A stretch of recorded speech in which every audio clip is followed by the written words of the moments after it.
I'm currently doing engineering work, but that's no reason why I'm here.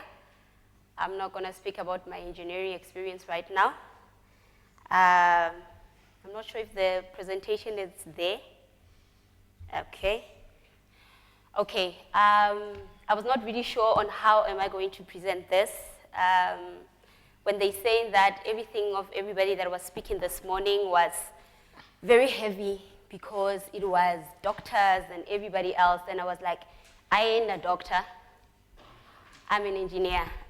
So it means I am not gonna speak from a perspective of an expert when it comes to stress and anxiety. But when I called my lady there and I said, I'm not really sure how am I going to present this, and she said to me, tell your story. Normally people would say that, oh, you're very beautiful. I say, thank you. And I'll be like, oh, okay. But you don't know that I suffer from mental health. Because people presume that if you're suffering from mental health, maybe there will be a sticker on your forehead to say that I have a mental health. So before I proceed, Chair, can you just tell me when I have 10 minutes left, because I can talk. Hey? Okay. So I'm going to start off with my story because I heard that there's managers and all that in here. Mama Victoria is not here. I wanted to say to her, thank you for what she said, because she spoke about managers not understanding the value of their employees, not having the problems with the mental health. I think I'm one of those people that I work in an organization. Okay, TRANSNET differs, but I think where I am is something that says that as a manager, you cannot suffer from mental health because you are up there. That is the expectation. And I remember when I had my first fell off of mental health, I'll get there. So please take this as a conversation. I'm sharing my story with you, so let's lighten up. So I discovered that I didn't know that I'm suffering from mental health for the longest time. And I'm so glad, when I was at ITC last presentation, I was called there, I stated this, that I'm so glad that the woman in the room, because there was women, there was no gentleman. I see we're honored with gentlemen this time around. I said that I'm in the between age of older people and the younger people, of which the older generation does not understand the mental health. And the younger generation feels they are misunderstood. So I was a little girl, I grew up with my mom. So I was one of the people that always cried at home. And my mother, she's a very, very strict woman. I'm telling you, no boy comes to her gate. So she was like, what is wrong with you, child? And I was like, I always cried in my room, locked myself in the room because nobody understood me at home. I felt so misunderstood. And I don't have anybody to go to because, you know, when you're dealing with older people, they would say, suck it up, grow, you are a woman, you must be strong. Hey. And I took that. I have to be strong, I have to be this for my family. Then that stuck in my mind that I needed to be a strong person. Of which there's nothing wrong with that. So my mother would always come to my room and ask me, why are you crying? Because this is not normal of you to be crying. And I would have to sit there for a day or two crying, and then nobody understood. There was a time that I said to my sister, I don't want you to be a psychologist. I want you to be my sister and just listen to me. Because what I have to say, nobody in this house understands. And my sister was so quiet. And I said to them, don't tell me how to feel. Don't tell me not to cry because you don't understand the severity of my pain. Hey, my sister was so scared of me that day. And I was like, you know what? I feel like I'm lost. And I feel nobody gets me. I feel like I'm alone. And when that happens, it was a state of mind whereby I didn't realize that I'm crumbling. And over some time, I think in 2018, 2017, I had a mental breakdown and I was admitted in the mental institution. First thing is that you are an engineer. Secondly, you have your own house. You have your own car. What do you want? Go! And you can imagine if you are I'm from a location. My home is in the location. So in that location, if you have that, you've made it in life and you don't need anything. So you cannot say that you are stressing. Child, what are you stressing about? Let's understand that part. What are you stressing about? You have money, you eat, people can count them for you. And I was diagnosed with a mental health. When I was diagnosed, at that point in time that I was in that hospital, there was a doctor that said it's always better so that I can't utter his words correctly, but people don't understand the heaviness of living with a mental health, because it seems as if it's an easy thing to do, but it's actually a very difficult thing to do, because every single day you have to speak to yourself. You have to sit there and say, you are more than this. You are beautiful. People have so much to say, but the work that you have to put on yourself, it's too much. So I had to be there. And I thought, hey, maybe if I can get into an institution, they admitted me. Okay, there was a lady that spoke about EAP. I've went to EAP so many times. By that time, remember, I'm a manager. There's people that report under me. The stigma, you have to be strong. You cannot break. So I was admitted. People, when I was admitted in the mental institution, were like, Gomotso, that can't be you. I was like, what do you mean? When I came back, people start saying, what's wrong? Why did you even go there? People that are strong like you cannot be admitted at a mental institution. But people never realize that I have grown up with a mental problem. One of my psychologists said to me, you are one of the fortunate people that you survived all these years having a mental problem, but the only thing that made you escape is because every time that you are having a breakdown, you will run into books. There's small things that people don't realize about people that have mental health. People don't realize the small line. I was never satisfied with what I had. I had a national diploma. I was not happy. People say, yay! I had a BTech, and people did not get it. I went again to school, and I said I wanted to go again. People never realized that I was feeding the emptiness that I was walking with each and every day.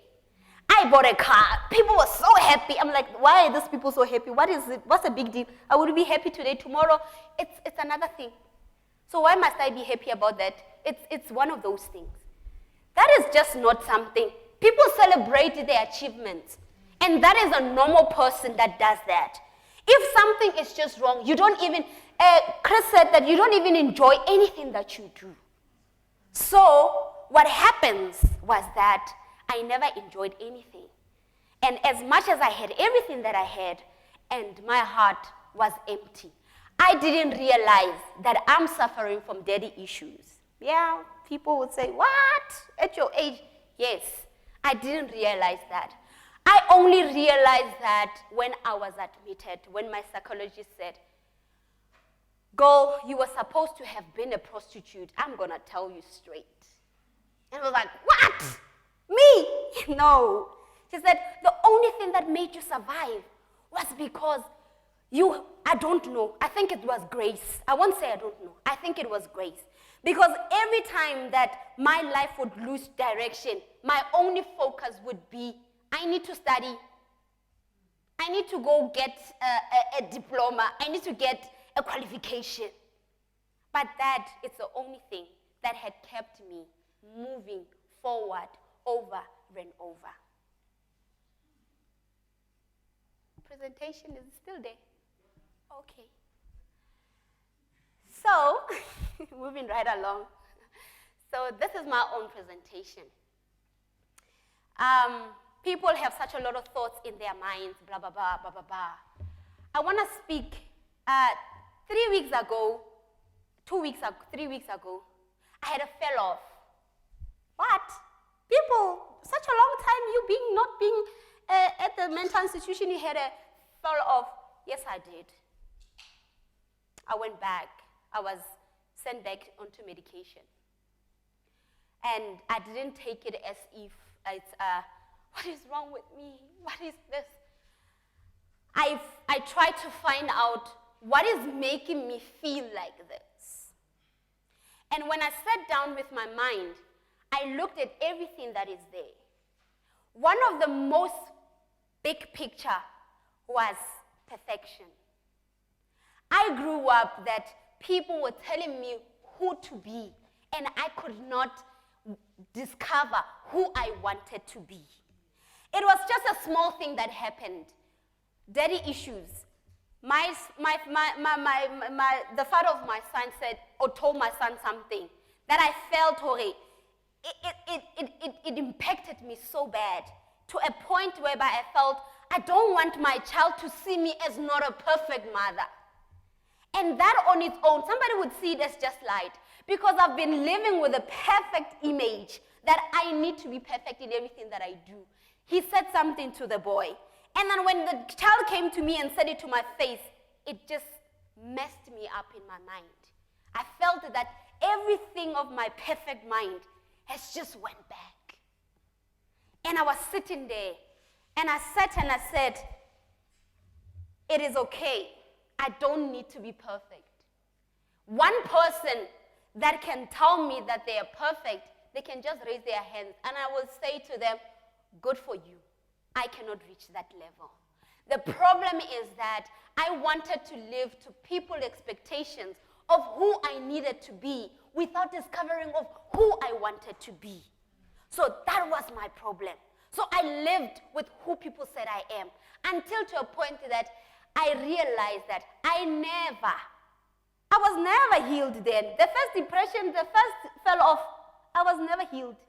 I swept it under the rug. I wanted to be normal. But who can define normal? Anybody can make their normal. They said now COVID-19 is our new normal. It means that I needed to live with my normal based on what my condition is. And I didn't have to pretend to be something that I was not. But the problem is that people end up to be that because there's no acceptance. There's nobody that says it is okay. Mama Victoria spoke about if somebody is HIV positive, we are there. We like, girl, come, huggies. But when somebody speaks about the mental health, we will be like, no, child, you can't have that. That is a disease. Something people will devilize it even. Okay, I'll just move right along. So I suffered a major severe depression. Moving right along. So most people that are young or older that get into positions and get employed by different organizations, what happens is that we get to a place whereby we get appointed, we get happy, but we don't know our individual worth. We get so happy to be in a title worth. Remember, you cannot this is what I normally say. You can only operate in the person that you know the best. But if you don't know that person, you always fall for everything that everybody does. So what I had told myself when I was once appointed, I said, I cannot fit into this people's management system. It's too heavy for me. And for me to manage in that level, I cannot. So I was regarded as a very light manager because everybody would say, you must discipline people, you must do this, you must do this. I believe in the power of talking to people. That is me. So if you believe on the other system, that is you. We differ. So I was undermined of the person that I was. But now I got to realize that I needed to know my individual worth. You need to know who you are before you get to be in a position. Even before you become a manager, you need to know that you're a mother at home. You need to know, okay, you have a duty as a mother, as a woman, as a wife. But before you can be there and be a boss and walk around us and say, you did not do your work, you didn't do it, you didn't do this. We're going to say something that you're going to snap at everything that we say. It is not us. Go deal with your homework at home. Your issues are not with us. Your issues are there at home. So my issues most of the time about the title worth and the individual worth is that people bring who they think they are into the workplace. If you know who you are before you even step outside the house, then you will be able to operate in that. When I was leaving the hotel today, I was listening to a motivational speak, and I said, I know who I am, Gomotso, but I know that I am suffering from anxieties that nobody understands. That is the first thing that I need to understand about myself. That when I get into this room and speak in this place, then I already know that if this happens with my anxieties that I'm going to be speaking with people that I don't know, then I would know that I understand that I am living with this thing, and that does not make me weird. So people tend to love the title worth. But the thing is that your title worth you need to know that you're a reliable and responsible person. Other people, they cannot even be approached, guys. You cannot even get to their office and say, I have a problem. My mental state is not okay. Last 3 weeks, we had a derailment. People that work at TRANSNET would know. A train fell, blah, blah, blah, blah. And the thing is that I sat there to understand a point whereby I was told that I needed to do something. Like everything, the way it was happening, it was making me have an anxiety. But because sometimes the people that do not understand the mental health, they would act the way that they want to act. So now, that lady, she just bashed on me with all this thing. But the problem is that, girl, you know that I'm drinking medication and you just come with this to me. What's wrong with you? The thing is that I'm not saying understand when I don't do my job. I want to do my job. But the thing is that listen to me when I say I'm at the breaking point. She didn't get the point that I'm at the breaking point, not because of my job. I just needed a moment. I needed a moment. This is what I already said to myself, that, you know what, as big as TRANSNET as it is, if I die tomorrow, they will replace me. There's people that are queuing behind me. But my son won't have a mother. So when I need a moment to say, Gomotso, you need a breather, I take that minute because I realize that there can never be another me. Whatever happens, there will never be another me.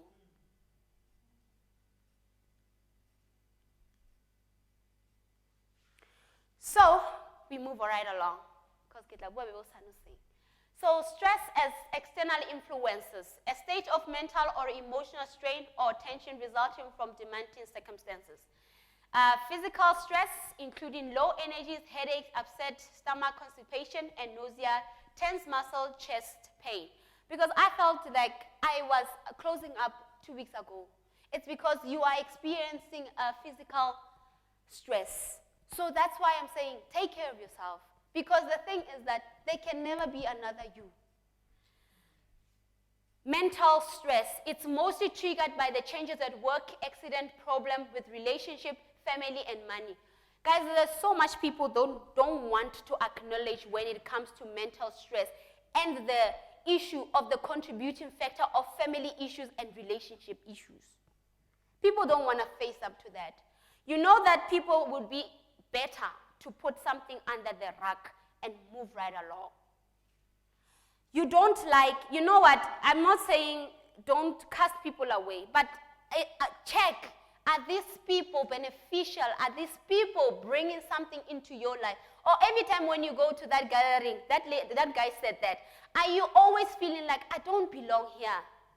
Stop compromising yourself for other people, because you are you.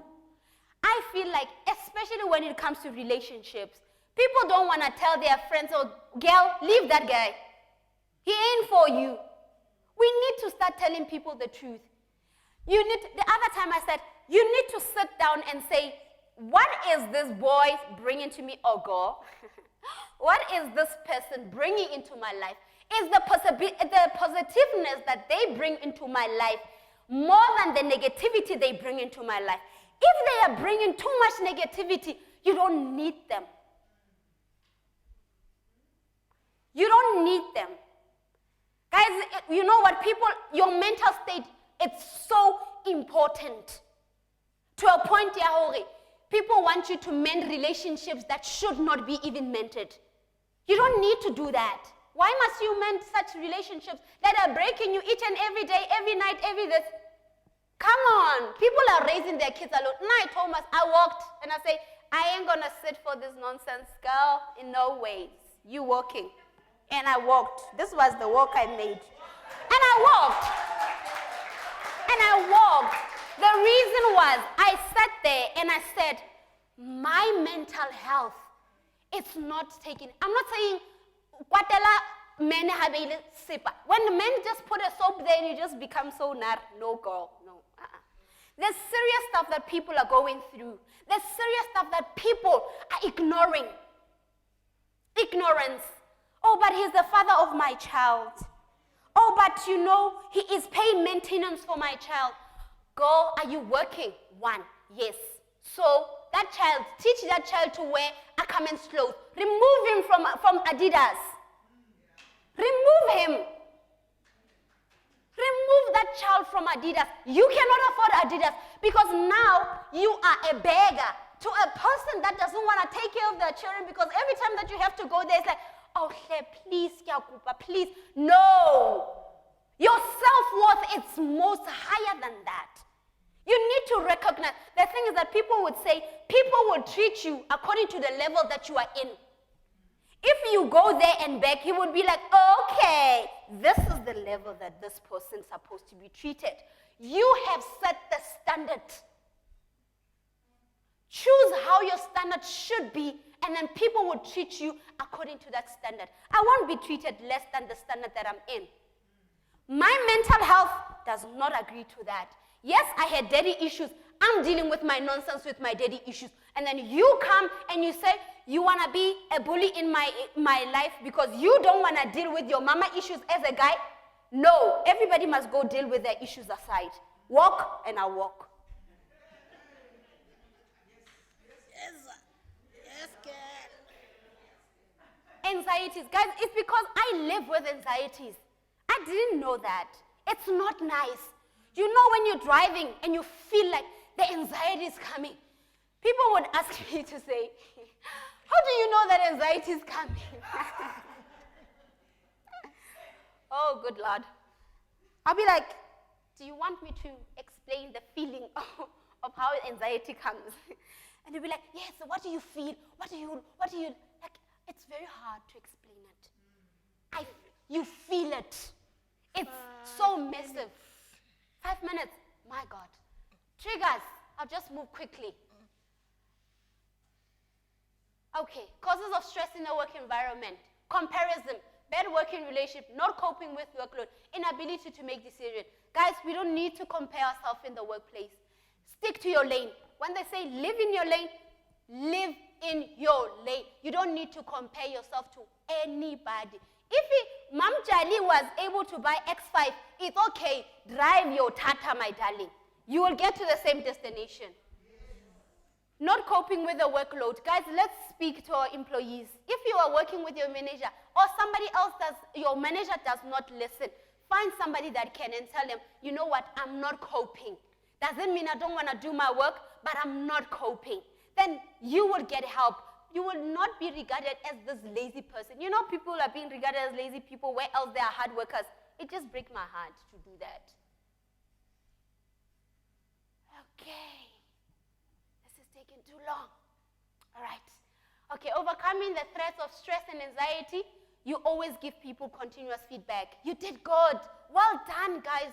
You are giving people motivation to be able to do more. So don't say, but you have a problem here. Stop adding negative once you've said something positive. Stop it. Complimenting employees for the job well done. You do just that. You did a good job. Well done. You guys can be able to do this again. I do that. You can learn it too. Constructive criticism. This constructive criticism, don't tell people their faults in front of this guy. They are a group and you just tell him, you know what, I don't like your mask. The whole group is there. What are you doing to him? You are killing his morale. He won't be able to do his job because you are killing his self-confidence. Mental health awareness. Make people understand and the importance of mental health. I cannot stress this enough. As much as other diseases are very important, people will not cope with their diseases if they are not mentally equipped.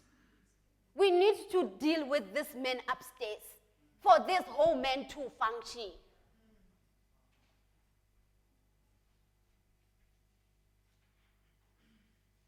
Okay, I just want to speak about this one quickly. Balancing your work life, your personal life to ensure peak performance. Hobbies, prioritization, time management, delegation. I want to speak about hobbies. People just decide, oh, okay, I have issues, and they just go and just pick a hobby of watching a television. It's okay, nothing's wrong with that. But the problem is that you want to watch television, but you are not constant in what you are doing. So my point that I'm coming to is that you cannot have hobbies. They need to inspire you to do more in a lot of space of time. Hobbies should be something you love, complement your life, sink in together. It should be something that you say, I love doing this thing. I can be able, don't do a hobby because somebody's selling table charm and say that that's a hobby. Now I started my hobbies. People don't even believe what I'm doing. It was like, gym, it's my life. I go there and people never believe me. You can follow me on Instagram. Gym is my life. I weight lift every single day. People will be like, you're gonna look like a man. Bona, I don't care. This is my body. I have made a decision and I've made a goal to say, I wanna do body lifting and I'm gonna do exactly that. So let your hobbies bring the best out of you, not draw you down. Utoshabela somebody in TV and then that person will be talking about this and you go depression again, then check it out. Prioritization, choose what comes first. Family, let it come first. Whatever is a priority to you, let it come first. Anything that is not a priority, let it out. If your health is a priority, take care of yourself, eat well. Do what you need to do so that you can be your best. If you be a mother, then be a mother. If you need to be working late and be a boss, then that must come last. Prioritize very well. Delegation. Guys, you are not a superman or a superwoman. You can't do everything yourself. Now I'm here at the course. My department is still running because I don't feel like I need to do everything myself. Why must I carry everything myself? There are people that are capable in doing everything that you can be able to do. Trust people to be able to do what you can be able to do. Train people to do what you can be able to do so that when you are not there, they can take over. I'm going to leave the organization and go run my company. Then what's going to happen? They must be equipped. Okay, I'm going to be told to leave the stage now. Yeah. So controlling your emotion within the workplace. People like saying things that are hurting other people in the workplace. Watch your tongue. Because what you say to the next person can never come back. Especially whatever you say to somebody that is suffering from mental health. That person might be at the edge of breaking, and you would have pushed them to the edge. So be careful of what you say to people. Time is up. Thank you very much.